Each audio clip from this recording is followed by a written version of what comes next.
Hai, Assalamualaikum, Cik Adik, Cik Abang, Cikebum. Welcome back to my channel. Kepada anda semua yang baru datang ke dalam channel saya, please consider untuk tekan butang subscribe. Dan kepada anda semua yang terus setia ke dalam channel saya ucapkan ribuan terima kasih. Saya ucapkan terima kasih juga atas doa dan juga sokongan kalian.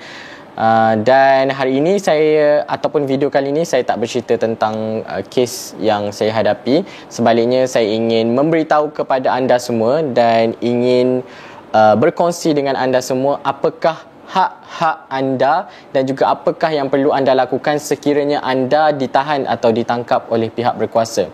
Sama ada polis, immigration, tak kisahlah. Maksudnya pihak berkuasa yang ada di Malaysia ini.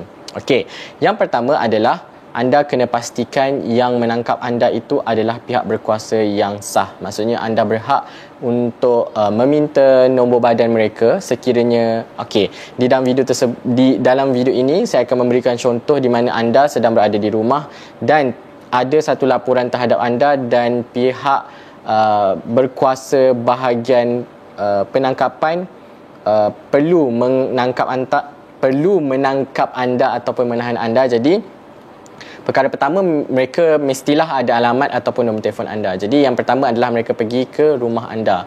Biasanya dia orang takkan call lah. Waktu ni bergantung. Ada malam, ada siang. Depends lah atas penangkapan pihak berkuasa tu nak tangkap time bila. Jadi bila contohnya anda di rumah dan ada pihak berkuasa ketuk pintu rumah anda ataupun tekan bell ke apa, jadi dia kata kami nak berjumpa dengan sekian. Contohnya Leman bin something, Leman bin Lola. Tak boleh, Lola perempuan. Lola bin Leman lah, jadi nak tangkap. Jadi anda boleh bertanya, saya ditahan ataupun saya nak ditangkap ni atas akta apa dan seksyen berapa, dan saya boleh tahu tak saya akan dibawa ke balai mana, dan saya boleh tahu tak nombor badan encik. Jadi biasanya pihak berkuasa akan berilah semua detail-detail ni.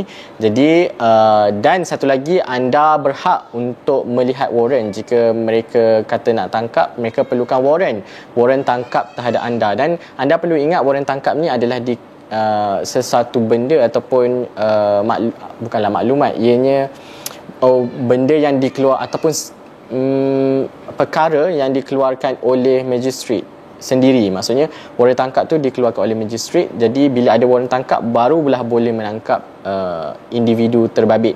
Dan nak tangkap tu pun perlulah ada akta yang mana dalam penangkapan tu. Jadi bila anda pastikan semua tu, jadi jangan kelam kabut. Anda berhak untuk tidak bersuara. Anda berhak untuk memberikan nama, nombor IC dan juga nombor telefon kalau diperlukan. Selebihnya, anda berhak untuk berdiam diri dan tidak bersuara.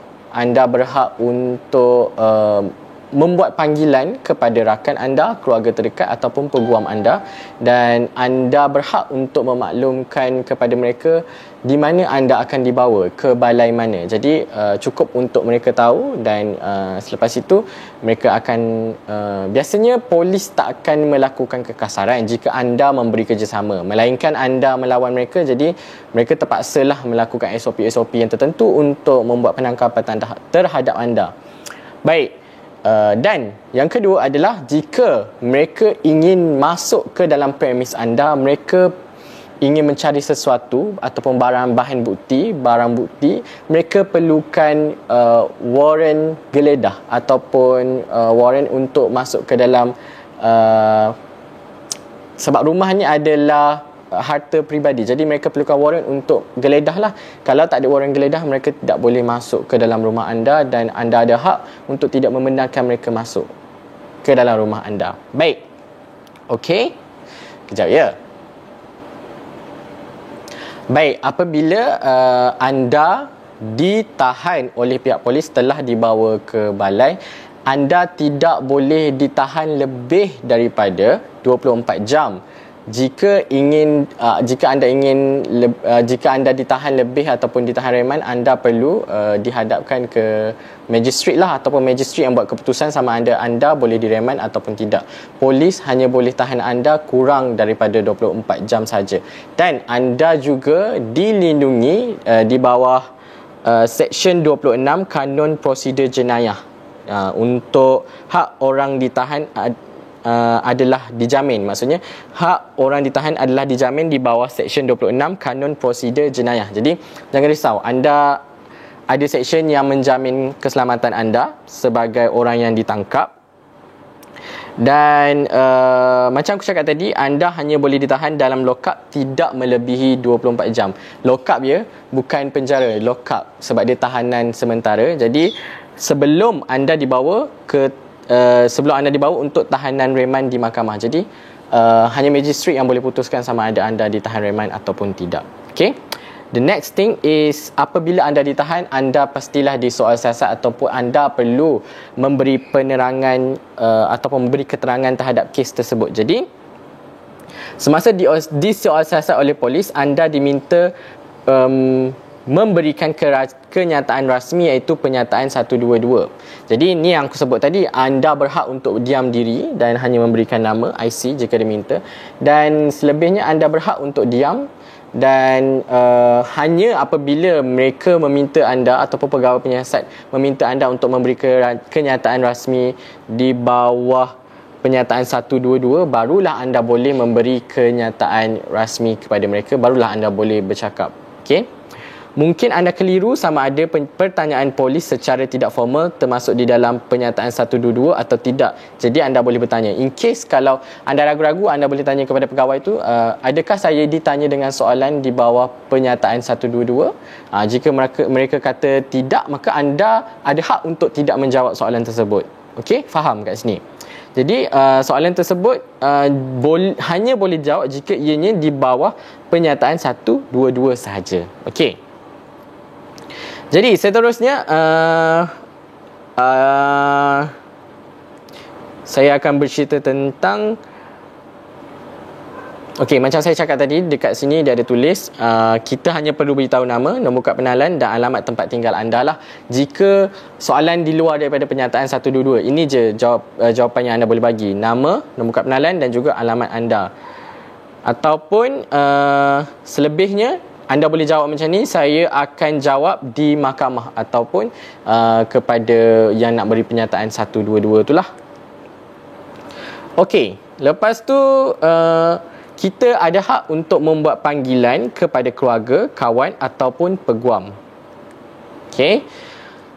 Apabila anda disoal siasat, bagaimanakah untuk anda membuat reaksi anda ataupun apakah hak-hak anda apabila disoal siasat ataupun memberi keterangan tentang kes tersebut. Jadi, jika anda dipukul atau diugut dalam tahanan polis, apa yang anda perlu tahu adalah minta keluarga ataupun peguam membuat laporan polis, memberitahu magistrate, atau membuat laporan polis dan aduan kepada Jabatan Integriti dan Polis Pematuhan Standard JIPS dalam kurungan selepas dibebaskan, atau Suruhanjaya Integriti Agensi Penguatkuasaan EAIC dalam kurungan dan Suruhanjaya Hak Asasi Manusia Malaysia dalam kurungan SUHAKAM. Okey, ini adalah badan-badan yang anda boleh laporkan sekiranya anda dilakukan kekasaran semasa anda disoal siasat ataupun diambil keterangan. Baik. Jadi saya akan memberikan beberapa agensi yang anda boleh mengadu. Yang pertamanya adalah Suara Rakyat Malaysia, Suwaram dalam kurungan, yang beralamat di Business Center Petaling Jaya, Selangor. Lagi satu adalah Suara Rakyat Malaysia, yang ni Penang Office. Lepas tu Jawatan Kuasa Hak Asasi Manusia Badan Peguam Malaysia yang terletak di Kuala Lumpur. Satu lagi Pusat Bantuan Guaman Kuala Lumpur. Okey, yang seterusnya Suruhanjaya Hak Asasi Manusia Malaysia, SUHAKAM. Dan yang akhir sekali adalah Bahagian Operasi Aduan Suruhanjaya Integriti yang beralamat di Pezin 2, Putrajaya, Malaysia.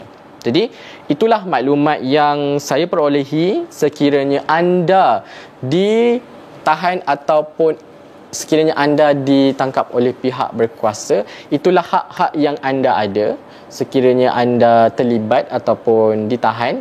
Jadi jangan risau, jangan panik. Jika mereka minta anda membuat sesuatu yang di luar jangkaan, anda tak payahlah buat. ikut saja kepada yang macam saya cakap tadilah. Maksudnya jika di bawah penyataan 122 barulah anda hak untuk beri kenyataan dan sebagainya. Jika tidak, anda boleh untuk berdiam diri. Okey. Dari pengalaman saya, polis yang menangkap ataupun yang menahan saya sehinggalah ke mereka yang menjamin saya, mereka ataupun pihak berkuasa ni hanyalah menjalankan tugas dan mereka sebenarnya macam manusia biasa juga. Diorang pun ada silap dan salah juga.